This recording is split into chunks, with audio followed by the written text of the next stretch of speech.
The majority of people in America don't know anything about Sikhism. How would you explain Sikhism to them?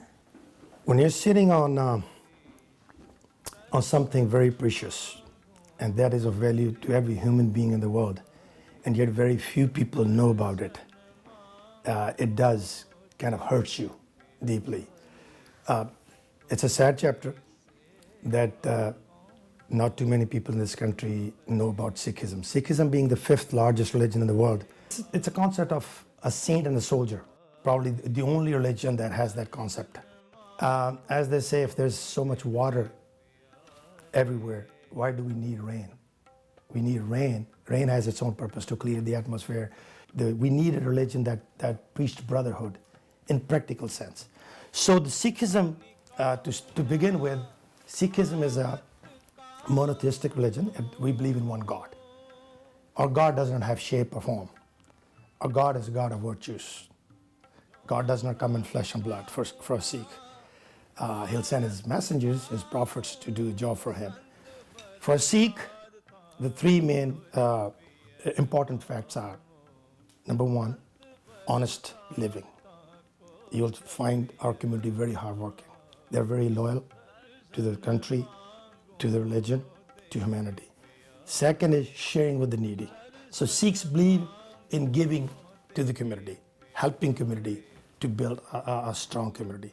Third is, like I said, reciting God's name. God always up in the front for us. Foremost, God is our guiding light for us. So your appearance makes you easily identifiable as outside of the mainstream in America. And that has resulted in your group being confused as Muslims or being treated with fear and hostility. Why do you dress in this manner, and what is the significance of it to your culture and your religion? Over the period of 200 some years, from first Guru, Guru Nanak, who started this religion, to Guru Gobind Singh, all the 10th Gurus, the 10th Guru baptized us and gave us 5 articles to wear. Sikhs don't cut hair, so I have a lot of hair underneath here. To be more presentable in a business world, we have adopted this, tucking in a beard and using a little pin, if I may show to your viewers. The other one is we wear a bangle in our right hand or left hand, depending if you're right-handed or not. This is just a symbol to say, hey, do good deeds. So it's an article of discipline, if I may say. And then we wear a small comb up here, which is a sign of hygiene. The fifth one is our long, underneath the trouser I wear long, a soldier short, which is, well, there are a lot of reasons behind it. For me, say adultery is one. Be loyal to your partner. Which we're coming to the fifth one, is a small dagger that we wear. A Sikh is a saint throughout his life, to the point where the need arises that he has to act as a soldier. But you only act when all means of justice fail. Okay? As the Guru said, when all means of justice fail, it's pious to take your sword and fight for your rights. But here, you're fighting for the rights of the weaker. Okay? For women, for minorities. I was called a Muslim, a terrorist, a towelhead, go back to your country or whatever it is. I just don't want to go on. You learn to ignore that because that's your sane aspect of your life. But yet, you put your foot down and peacefully come across and share that with them. So these articles were given to us so that we stand out among a million. So if you have one Sikh among 1,000, believe me, you can point out saying, look in the turban, hey, there's a Sikh gentleman sitting right there. And you can say that with pride, because if you know what Sikhs stand for, believe me, you'll love them to death. We've been part of America for the last 300 years. We have people serving in the armed forces. Our Colonel Kulsi in the army, he's a doctor. He was in Afghanistan, and he said the best thing that ever happened to him when he was able to save a black soldier's life. And the soldier said, brother, thank you for saving my life. There, it didn't matter who we are, what we stand for, what our culture is. We're Americans, we're humans, and Sikhs dearly, dearly believe in that. Sikhs have been in the United States for a very long time. How would you describe sort of the history of Sikh culture in the United States? What Sikhs have been part of America for the last 300 years. America has benefited from their presence in this country, same as Sikhs have benefited from one of the greatest nations on the face of the earth. And the very reason why Sikhs come to this country is the opportunity to prosper. I was born in a small village, had the opportunity or the privilege of attending one of the best schools in India. So I come back from boarding school and my dad asked me, I clearly remember it was evening time, dinner time, my dad said, hey, congratulations, you just passed your 8th grade. And so what do you want to be? And I said, well, I want to go to America. Back then it was America, now it's America for us. And my dad goes, what? I said, yeah, Dad, I want to go to America. He said, well, I haven't seen the capital of India yet, New Delhi, and you want to go to America? I said, yeah, Dad, I want to go to America.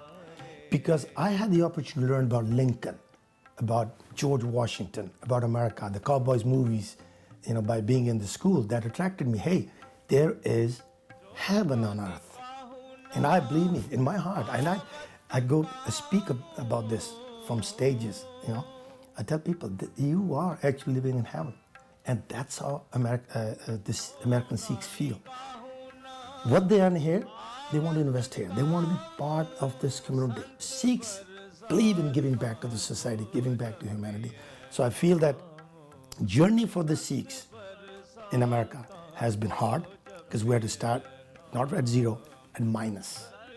Learning language, learning the culture, what to say, not to say, how to say it.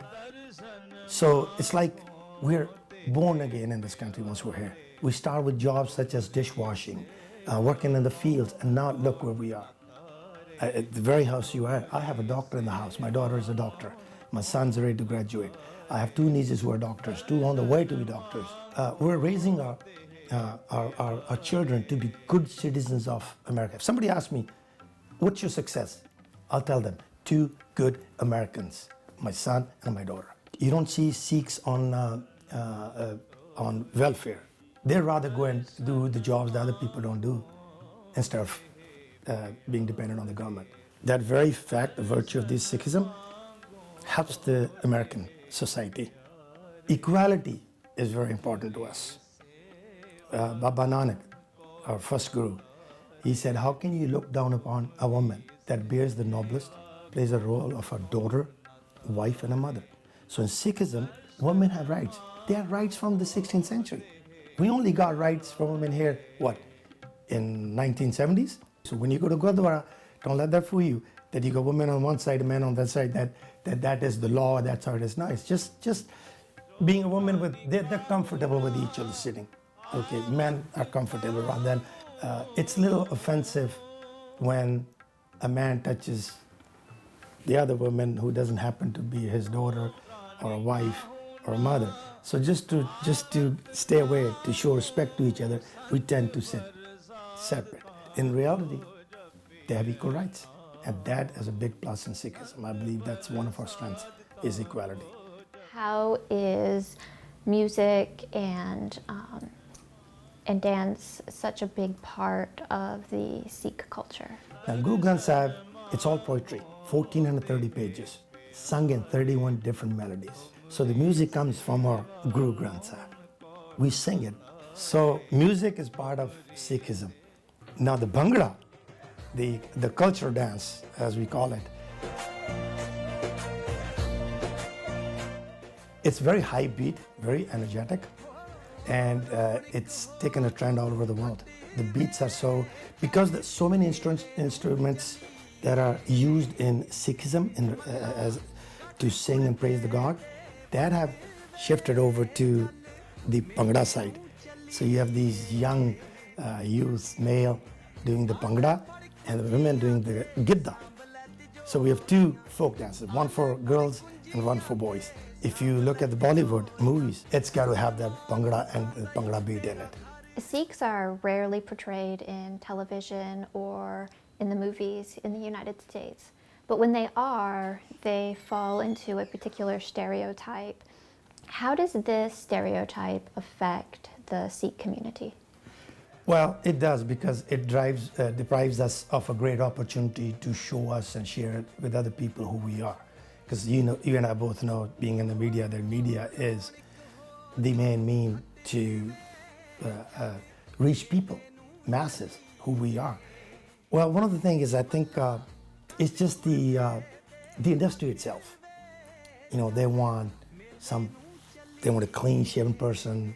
They want a beautiful young girl that puts a lot of makeup on their face, and rightly so, because they're trying to sell glamour and they want to sell their product. But when a Sikh comes in, because of the change in the global activities with terrorism, ISIS, Qaeda, and all these Middle East activities that go on, Sikhs wearing a turban, their identity kind of conflicts with it. So you see a Sikh on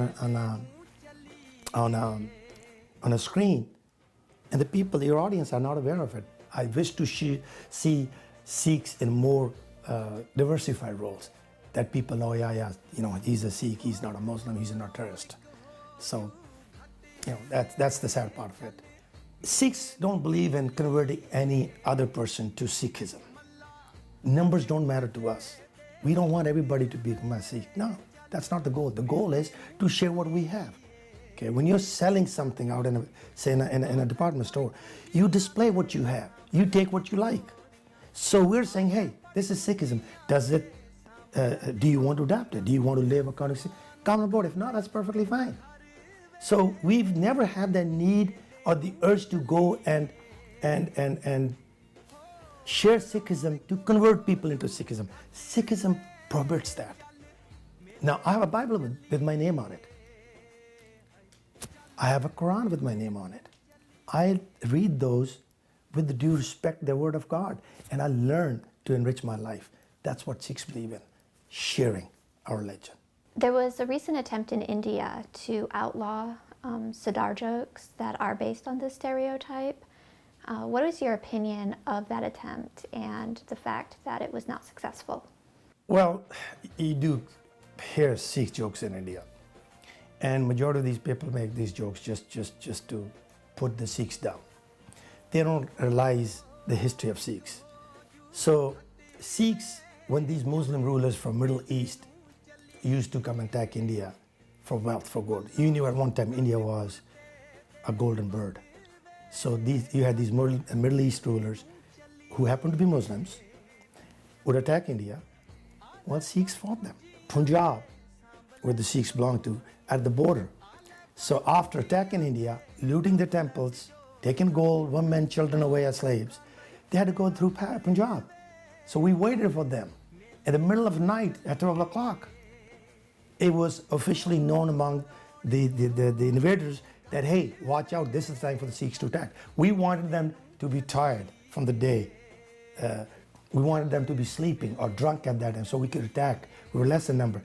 We took the wealth away, we took the slaves away, and we took those young, pretty girls back to their families. And do you know that not a single case of rape has been registered during that time? We treated our ancestors, and today, people like me treat every woman as their daughter, sister. In recent years, Sikhs have become more visible in the community and politically, particularly in Canada. How has that visibility affected the Sikh community? Well, the Sikhs have realized that since not too many people know about us, it's time that we get out there and share with the people who we are. So Sikhs are now practicing the basics of Sikhism more openly. They're going out, interacting with their communities. They know that they have to be part of the politics. They need to represent themselves. They need representation in the politics. Look at Canada. Canada's got a defense minister, Harjit Sajjan, who's a full-fledged Sikh, a warrior. They have a lot of other ministers there serving in the parliament. Sikhism has its roots in peace and equality, but there were two times in history when Sikhs rose up against different communities, such as Great Britain or against the Muslims before the partition of India and Pakistan. What was it that kind of triggered this uprising? Well, we are the defenders. We are the saints and the soldiers. We opposed British because they invaded us. They were invading our rights. We fought for rights. A Sikh is supposed to fight for his, her, and rights of the weaker section. So it was our right to fight them because they were in a house, they were invading us. Same thing with Muslim rulers. We didn't hate the Muslims. Matter of fact, our sixth group built a mosque for Muslims because there was a need for them. They approached him, he says, sure, practice your religion. And in Punjab, if you go, Muslims and Sikhs live as brothers and sisters. Not a single incident in my lifetime, I'm 56 years old man, I have ever experienced a single incident that where Muslims and Sikhs have been at odds with each other. No, we defend each other. In our daily life, we do it. When something is wrong, it's wrong. You put your foot down and say, hey, this is wrong. When people call me a terrorist, I put my foot down. I start with politeness. I use every peaceful means. But if it comes down to fighting, sure. During the World Trade Center attack, I was in India. I had no idea what had happened. There were about 28 people in front of the TV, and some of them making these, anti-America slogans and remarks. I thought it was a movie, some kind of a movie. Then I realized, whoa, it's reality. I mean, I take pride in defending my nation. There was a little stick, I grabbed it, I drew a line, I said, look, if you say one word against my country, either I'm crossing over, you cross over, we're going to have some dead people. But I'm not going to let you put my country down. There's a battle against India, and I have to pick up arms. I'll defend my country. Every Sikh will defend this country. That's how strongly, deeply rooted American Sikhs we are. It's a sad chapter, people don't know that. So I take pride in defending my country. This is the core values of Sikhism. You don't use and abuse something. You become a part of something, and you want that something to flourish into a beautiful garden. Sikhism is based in equality, and one of the major tenets is gender equality as well. However, women in Sikh communities tend to follow very particular gender stereotyped roles, and all of the religious leaders, or the majority of religious leaders in the Gurdwaras, are men. And there are very few, or if any, high-level religious leaders that are women within the Sikh community. What is the reason for this disconnect between ideology and reality? Worship places. Are women prohibited from these practices? No, they do it all the time. They do it all the time. It's just that the tradition has been the men has taken that role, but women are not prohibited from playing that role. All women have been fighters. They're serving in the armed forces. Back in with the gurus, our women defended and fought in the battlefields alongside gurus. But in practical sense, it depends from individual to individual, family to family, how you practice. But Sikhism does not discriminate between a man and a woman. And what is the most critical issue facing the Sikh community today?